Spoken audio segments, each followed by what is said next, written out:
aí, meus consagrados, tudo bem com vocês? Está começando mais um Game Shark, o programa sobre videogames aqui da Loading. Eu sou a Bruna Penilhas e olha só que participação maravilhosa que teremos no programa de hoje. GG Pinheiro, por favor, se apresente, maravilhosa. Tudo bem com você?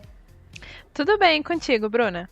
Tudo bem também. Olha, GG Pinheiro veio direto do multiverso aqui no Game Shark para falar de uma franquia que talvez algumas pessoas não conheçam, talvez outras pessoas amem. A gente vai falar hoje sobre Nier, e a gente vai falar sobre Nier Automata, sobre Nier Replicant, a gente vai falar também sobre a origem da franquia, e é o que a gente vai falar agora nesse primeiro bloco do Game Shark. Para quem não conhece, Nier é uma franquia de RPG de ação com elementos de hack and slash. O lançamento mais recente é o Nier Automata, mas a gente vai falar sobre ele lá no segundo bloco.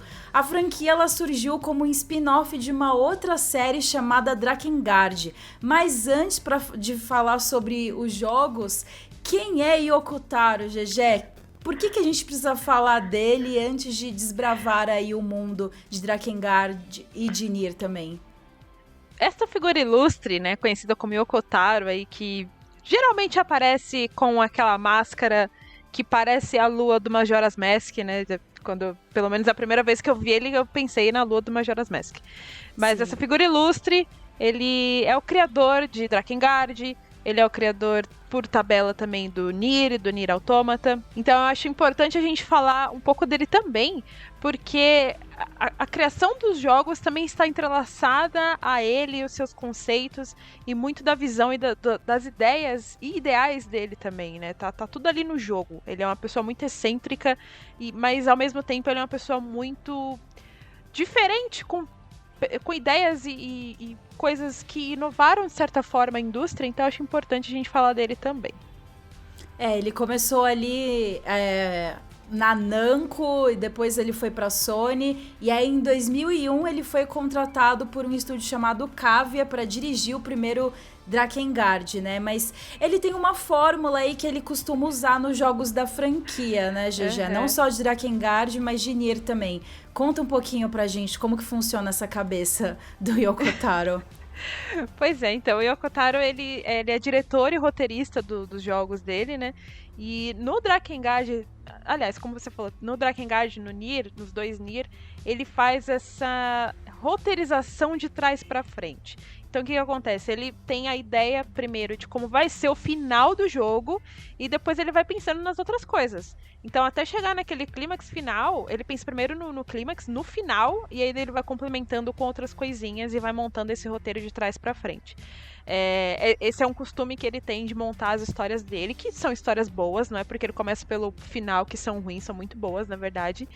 E nessas histórias ele também traz muitas temáticas como a humanidade né, das pessoas, ou robôs. Ele traz muito a mortalidade também, os ciclos e recomeços, que é algo que a gente até vê, inclusive, nos finais, né? Todos os jogos dele têm múltiplos finais. E não é que você vê um final e acabou, e aí depois você recomeça e tem outro final. Na verdade, cada final vai complementando o outro. Então ele tem muito essa questão dos recomeços, desses ciclos dentro dos jogos dele. Ele trabalha muito com a identidade e principalmente com a violência. São temas bastante recorrentes nos jogos dele. Em termos de jogabilidade, ele traz muitas coisas dentro de um mesmo gênero. Então não dá pra falar até que, o Nier, por exemplo, ele é só de ação, sabe? Ou ele é só um hack and slash com elementos de ação. Ou ele, sei lá, é um RPG com... Enfim, porque ele é muito mais outras coisas também. A gente tem ali uma certa brincadeira com shoot'em ups. A gente também tem uma certa parte que você tem que resolver uns puzzles com uma câmera no topo, meio que Diablo, sabe? Uma câmera bem estilo Diablo. A gente também tem visual novel, então tem momentos que você tem só que ler textinho aparecendo na tela e escolher a opção. Então ele traz essa mistura de gêneros e ele coloca tudo dentro de um mesmo jogo. E o mais legal é que ele não coloca de graça. Todos esses gêneros dentro do mesmo jogo, eles ajudam a contar essa história. Então tudo ali está integrado de uma maneira bem legal de jogabilidade. E só para finalizar, ele, como eu comentei, ele traz muito essa questão da violência também, que é uma questão que, desde o primeiro momento que ele começou a desenvolver jogos, ele sempre se questionou por que as pessoas são recompensadas por matar outros seres dentro dos videogames, sabe? Ele começou a questionar isso e ele trouxe esse questionamento para os jogos dele também.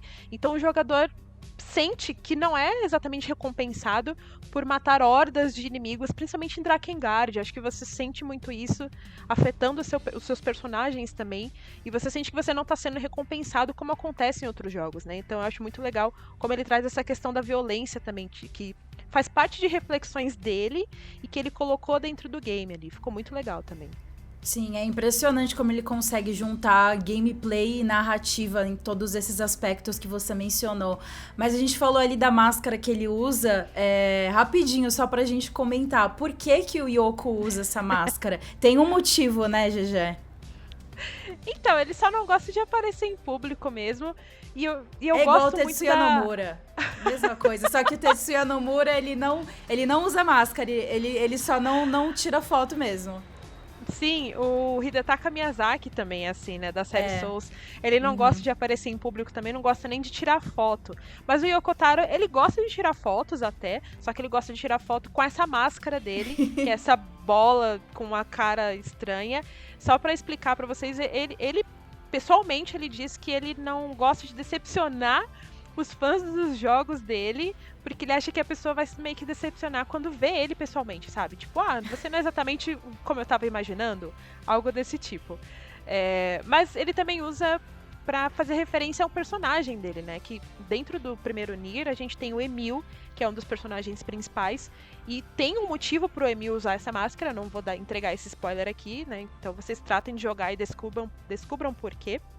Mas ele usa também para referenciar esse personagem, né? Que é o Emil do primeiro Nier.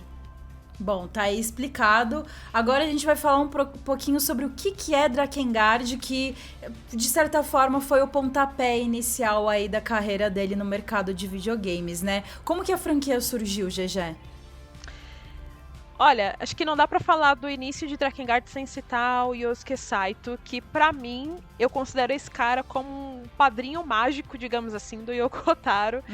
Porque o Yoko Taro, ele é essa persona excêntrica, ele é muito esquisito, ele tem essas ideias totalmente fora da caixa.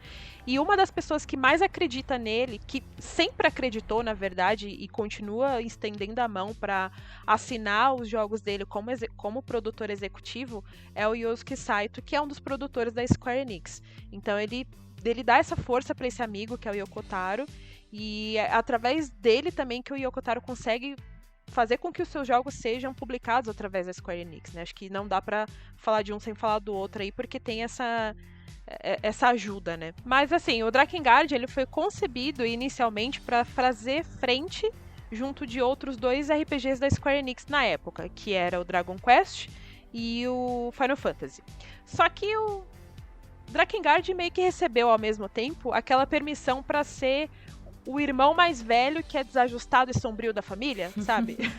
Acho que muitas pessoas vão se identificar aí, mas ele recebeu essa autorização para ser o diferentão, digamos assim. Desde o primeiro Drakengard também, a gente já vê que o Yoko Taro já queria muito quebrar a expectativa dos jogadores, porque ele traz esse elemento de Dark Fantasy e ele não entrega de jeito nenhum elementos clássicos que a gente está acostumado a ver em jogos de fantasia ou qualquer outra obra de fantasia, né? Então a gente não tem heróis nada convencionais, eles estão muito longe disso, inclusive. Tem muita tragédia, é um mundo bem caótico, mas ao mesmo tempo é muito interessante. Mas para resumir a história do Drakengard para vocês, você controla um grupo de guerreiros que são de diferentes classes, nesse mundo medieval chamado Midgar, e você basicamente, tá, que fique claro, precisa salvar uma donzela em perigo, que é a irmã do protagonista, por sinal. Bom, os dois personagens principais desse jogo são Ken, que é um guerreiro, e tem junto dele o dragão Angelus, e eles dois formam um pacto. Então você tem ali o Ken no combate terrestre, né, que é bem hack and slash mesmo, a jogabilidade. E quando você tá com o Angelus, ou o Ken montado no Angelus, você tem essa jogabilidade aérea, o combate aéreo, que é bem shoot'em up, assim, bem Panzer Dragoon. Acho que vale citar que, mesmo que todos esses elementos pareçam muito legais, o jogo é muito ruim de jogar. Ele é muito ruim de jogar. Surpreendentemente, o Yoko Taro conseguiu fazer com que esse jogo tivesse diversos livros e mangás derivados depois que ele saiu.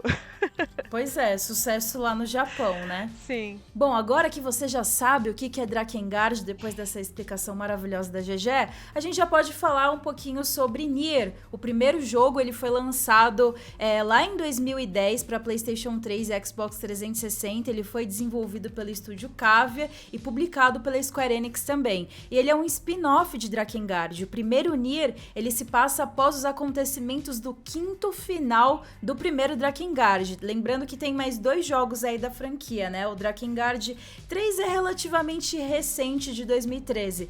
Mas que doideira é essa de juntar o universo, GG? É isso mesmo? Sim, a gente tem um final que seria uma piada, mas Yoko Taro levou a sério, pegou esse final aí e fez um outro jogo que é o Nier.